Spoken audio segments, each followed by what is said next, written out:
Cloudcast Media.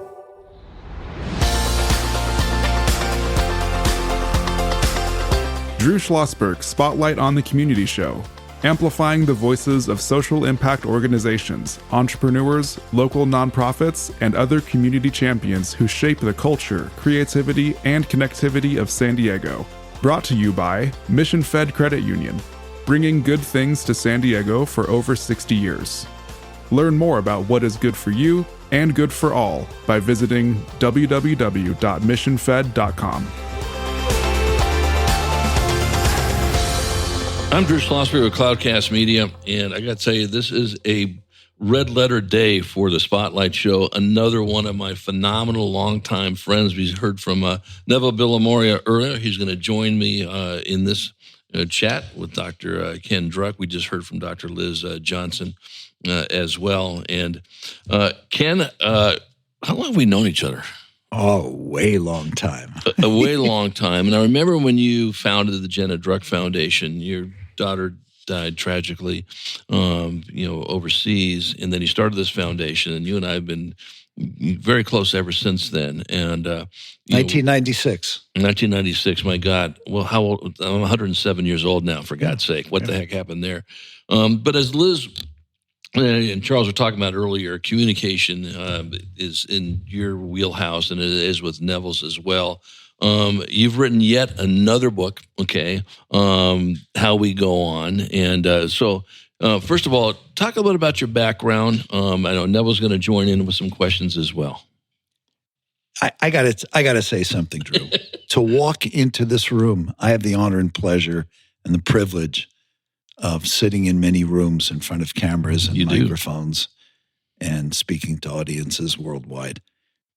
But I have to tell you the joy and the pride that I have walking into this room, seeing you, you're kind, seeing what agenda you have, all the people that you are mobilizing, the hub that you are, walking in and seeing Neville, who's a hub, who's part of that, everybody, and the guests that you have. It lights my heart up to be here and to talk about what I'm going to share, but to know that I'm a part of what is growing and building and solidifying the heart and soul of this community. Well, you're very kind. I appreciate that, and I've been lucky. I've been doing this for 19 years, and I think I've had you on almost 19 years of those from the beginning, and Neville as well. And now, with the likes of Dr. Johnson, she'll be a frequent guest on this as well. But talk about a little bit about your background before we get to the book, if you don't mind. Oh, I'm just your basic resident community lunatic who's been around for a while, and I've had so many interesting chapters of my life. I don't know where to start it. I'm the son. Recently, I was reminded that I am named for my grandfather's brother, my Uncle Casil, who was a prominent attorney in Austria, Ukraine, Poland area, who was one of the first people to stand up and speak out against Hitler, and was buried in a mass grave near Kyiv after he was killed.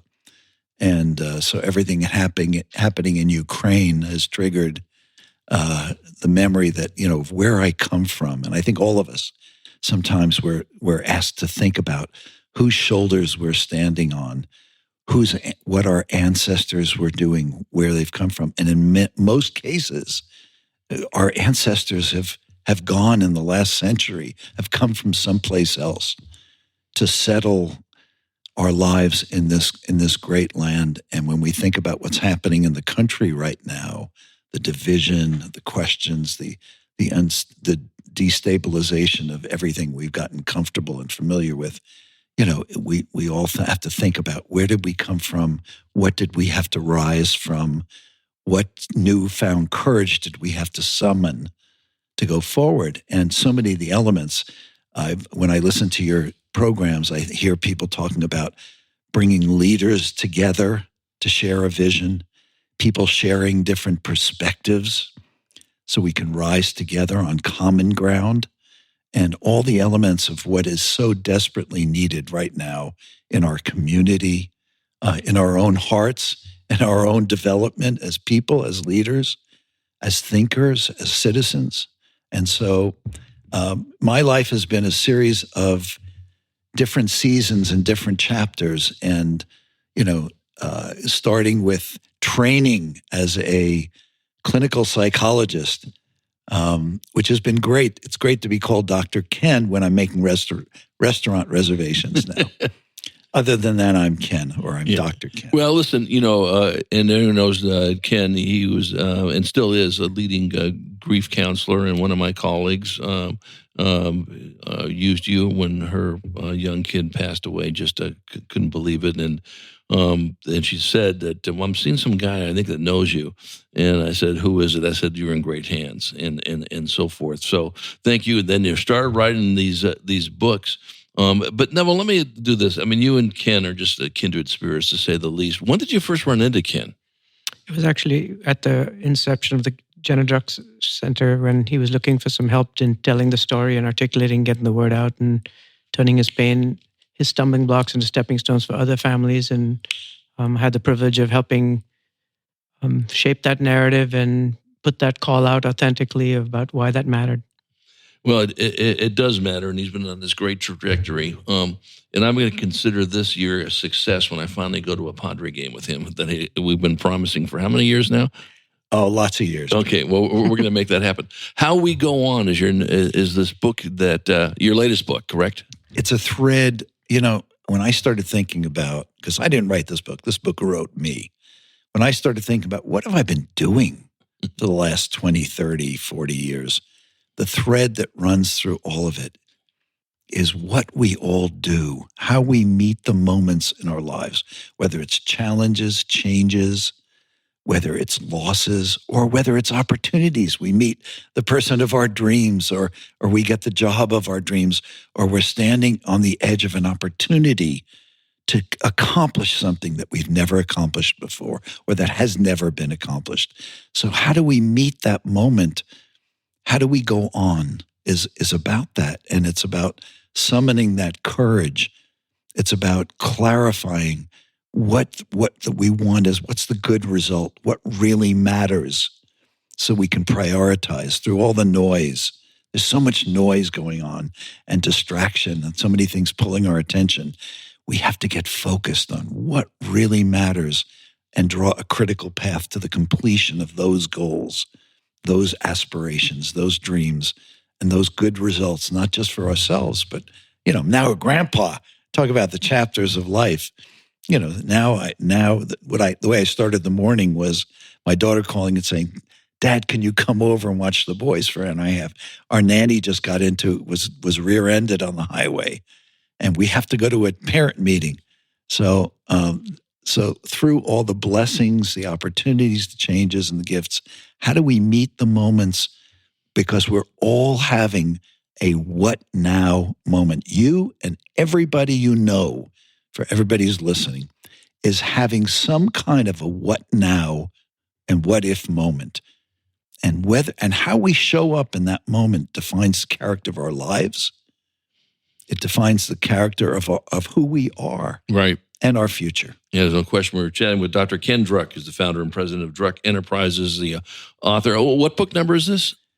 I think there's about 7. I love it. This is so typical of Ken. Some of them will go, it's number 7. Are you kidding me? I think it's 7. I'm not sure. I'll try it exactly. That is so Ken. How We Go On, joined by my colleague, Neville Villamoria, Senior VP of Marketing and Community Relations. So have you read his book yet? I've not read this last one, no. Okay, right, exactly. So talk about, again, what he just described about this book, because I know you live your life a lot like that as well. Well, this is consummate Ken, right? You just start to the beginning of this interview, and you were loving him up, and he just flipped it and loved everybody else up. So he's very other referential. And then, again, at the beginning of the interview, he invited us to think about where we came from, to better understand where we're going. We all should have respect for and discernment for our ancestry and those that came before us. I think Ken's 100% right. We're all in this challenging time that we're asked, hopefully asking a richer and higher order question. And the quality of our consciousness and the quality of our actions is a function of asking better questions. And how do we meet this moment head on? Could be adversarial, but adversity doesn't breed character, it reveals it. So now's the time for courage. Now's the time for empathy and compassion. Now's the time for discernment. Now's the time for action. It's not about fear and freezing. It's about hope, help, and healing. And Ken does that better than anybody I know. Yeah, he does. He does it on such a way he doesn't even know you're doing it. For God's sake, that's just how Ken is in this area. So here's a question for you: how would Jenna look at that book, and what would she say about it? How would she evaluate this book? That question brings me to tears, because anytime I have a chance, Yep. What you're doing that reveals you Right. and your beautiful soul is that you dare to ask the questions that go right to the heart and soul of a Right. person. So anytime I get a chance to talk about Jenna, Right. My daughter's I'm the getting tears for light God's of my sake. life. Yeah. And there's nothing I've ever done better than to be a dad, or aspired to higher ground with, than being a dad and being a father. And I think Jenna would love it. And I think Jenna was reading and writing with me through it. My grandkids ask me questions, wonderful questions. And most of the time I answer, I say, you know what? I'm not sure. I can't tell you with 100% certainty why we die or when we're going to die, or any of the questions they ask about anything, gender, how do you be a boy, what do girls do, anything about what's happening in the world. They see people marching. They see people doing things, waving flags. They want to know what's going on. And I answer most of the time, I say, what do you think? What do you think about this? And the second question is when they say, Poppy, what do you think? And I say, you know what? I'm not certain.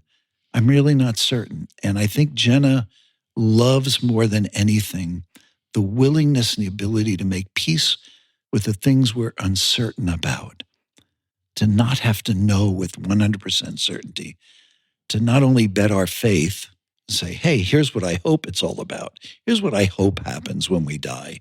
Here's what I hope happens because of all the work that I've put in my career and during my lifetime. Here's what I hope happens for you. Here's the world I hope that you're standing on my shoulders. Here's the world that I hope I have helped create for you, where air is clean and water is clean and people treat one another with respect and people look to be compassionate. And there's one thing I say at the core of it all.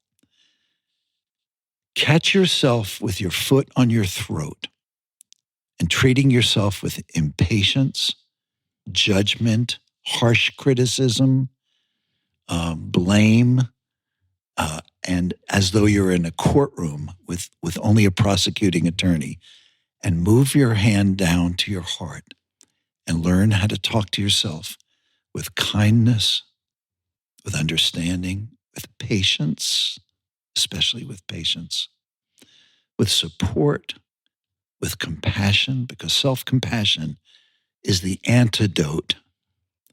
The way we learn to treat ourselves is how we treat other people. When you look at why are people beating up on, blaming, calling other people names, trashing other people, beating other people up, it's often because they've learned how to do that with themselves. And when you find a person who's learned to treat themselves with respect, they know how to treat other people. They know what it feels like to be treated with respect rather than to be beaten up. Right. When we come back from break, Ken, let's chat a little bit about cultivating hope and meaning and start talking about it. I want to get Neville's perspective as well when we return with Dr. Ken Druck, founder and president of Druck Enterprises, the author of How We Go On. I'm Drew Schlosberg. You're listening to another edition of Drew Schlosberg Spotlight on the Community Show. We are the nation's longest running community podcast, 19 years and counting, brought to you by the amazing folks at Mission Fed Credit Union, food insecurity, art, financial literacy, everything in between. They are top shelf, joined by my longtime friend and colleague, Neville Bill Amoria, and a longtime friend of Kent as well. He's the SVP of Marketing and Community Relations for Mission Fed. We will be right back. When you do your banking with Mission Fed, you get great rates on auto and home loans.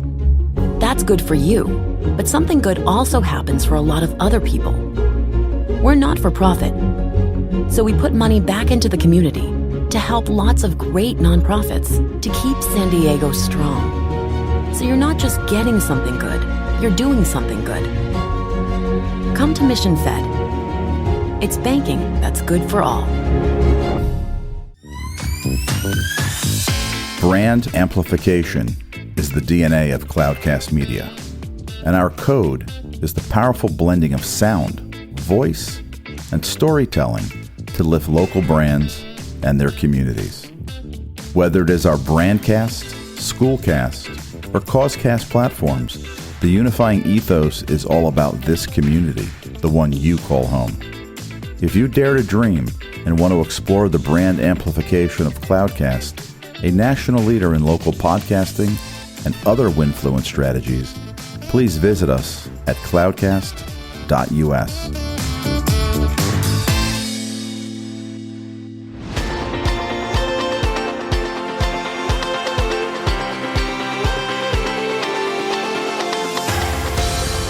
I'm Drew Schlosberg of Cloudcast Media, listening to another edition of the Drew Schlosberg Spotlight on the Community Show, brought to you by Mission Fed Credit Union. We are joined by Dr. Ken Druck, the author of How We Go On, and he's the president and founder of Druck Enterprises, joined by my colleague and longtime friend of Ken's as well, and that is Neville Villamoria, Senior VP of Marketing and Community Relations. So I'm going to start with Neville on this question, and I want you to address what Neville's going to say, because you guys are like kindred spirits.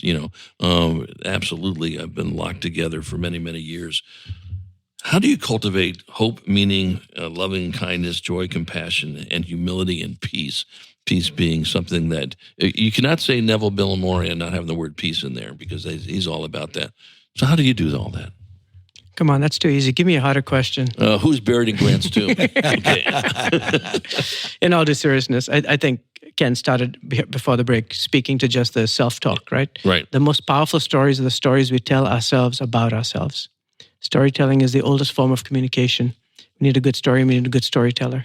And our ability to reflect on our own story, and if you don't like the story, change that script so that we can have that positive self-talk.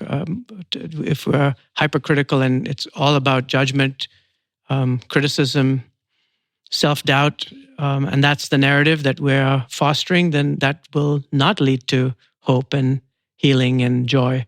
And so it's incumbent on us to be, in this culture, we venerate action and vilify reflection.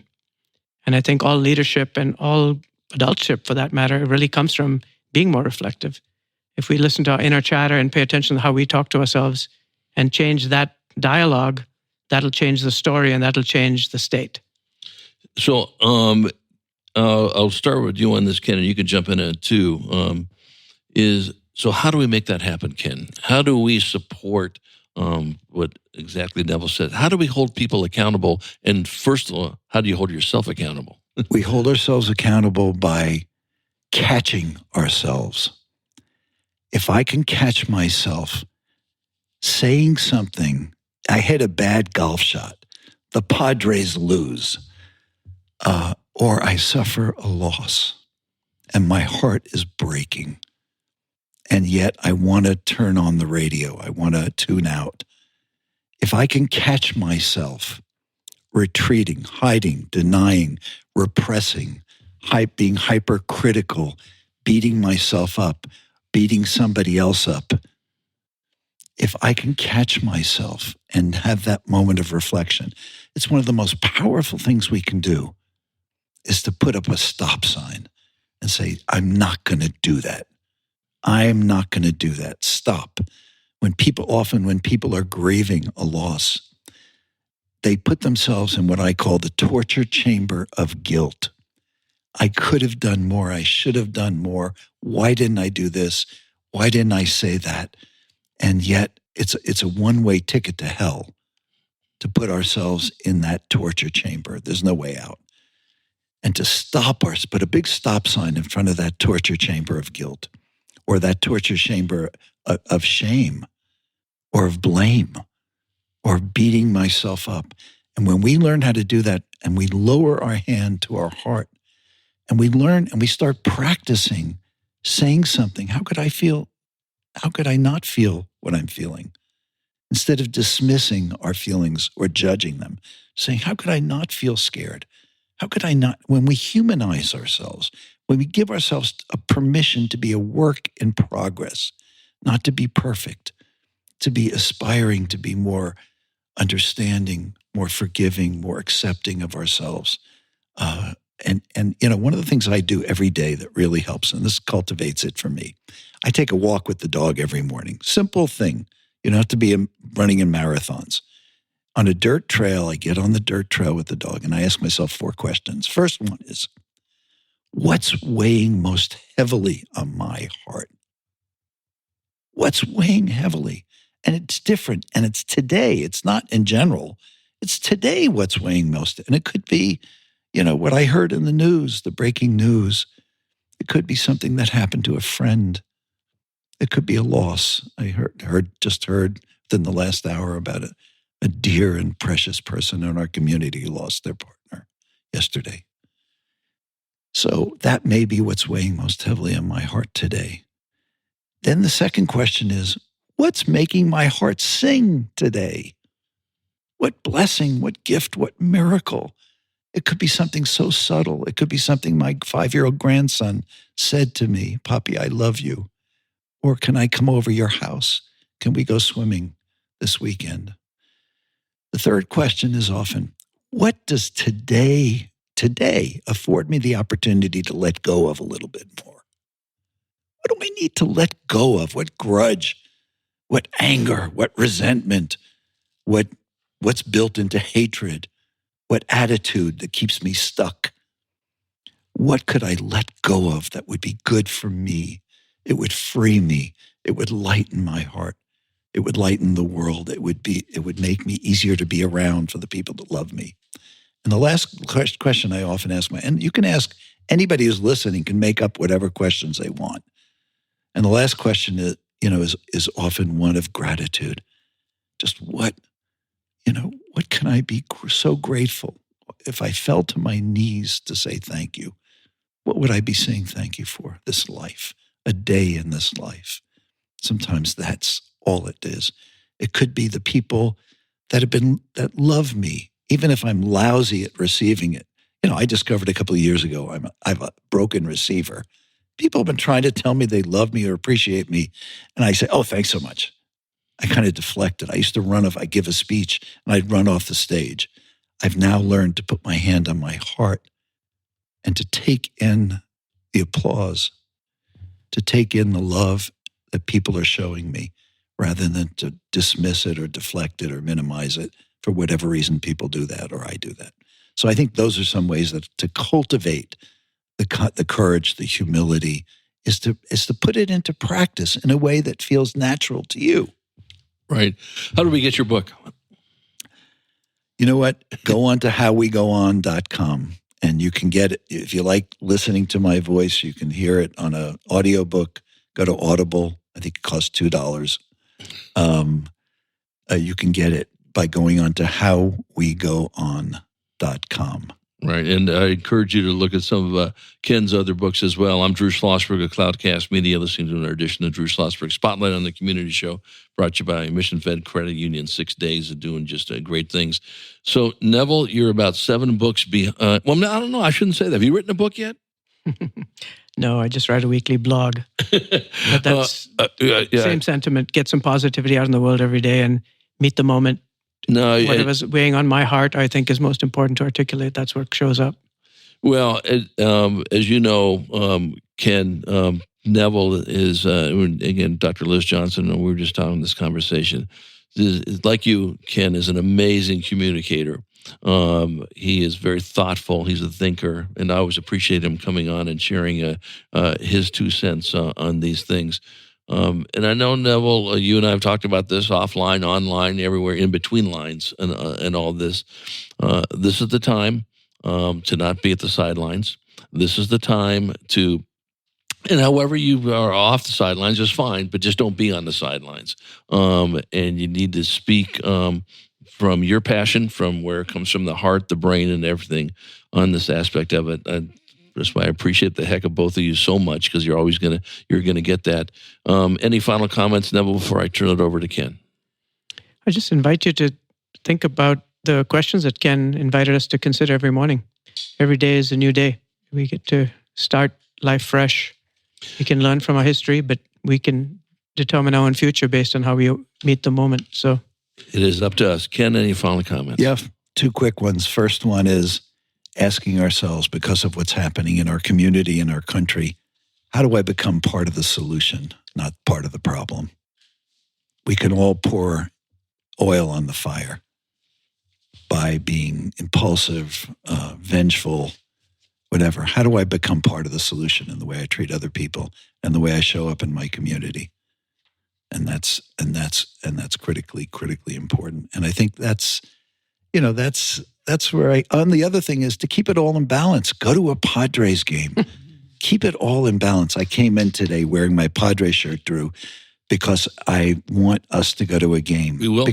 Because with all the heaviness and things that we're dealing with, all the breaking news, let's go. And we're going to win some, we're going to lose some, but let's get out. Let's go to local theater. Let's get out and go to a comedy club. Let's go for a walk in nature. Let's balance it all out. Let's keep ourselves in game shape so that we can show up in our families, for ourselves, for our community, and for our country. Right. So, and I cannot believe you've not done this yet, and hopefully it's not because I haven't invited you, but we're going to make a point of you joining us on a concert at Humphreys. Neville has joined me. I'm fortunate enough to have a little boat there that we can see. I saw 39 concerts last year, and you're going to join us, okay? And what I love about that's my peaceful place. I get on that, and I don't care what the heck's going on, and so forth. Ken Druck, you're a treasure for many different reasons. I just absolutely so honored to call you friend and colleague, and How We Go On. Get that book, Neville. It's always great having you on the show. You got one more. You got a co-host. This is your record. I think you've had 3 co-hosting jobs coming up with one of your groups as well. Ken, looking forward to our Padre game. Looking forward to having you back on. I'm looking forward to book number 8. Thanks so much for joining us. Thank you, my brother. You bet. I'm Drew Schlosberg of Cloudcast Media. You've been listening to another edition of Drew Schlosberg Spotlight on the Community Show, brought to you by Mission Fed Credit Union. We hope you enjoyed the interview. You've been listening to an episode of Drew Schlosberg Spotlight on the Community Show, amplifying the voices of social impact organizations, entrepreneurs, local nonprofits, and other community champions who shape the culture, creativity, and connectivity of San Diego community. Brought to you by Mission Fed Credit Union, bringing good things to San Diego for over 60 years. Learn more about what is good for you and good for all by visiting www.missionfed.com.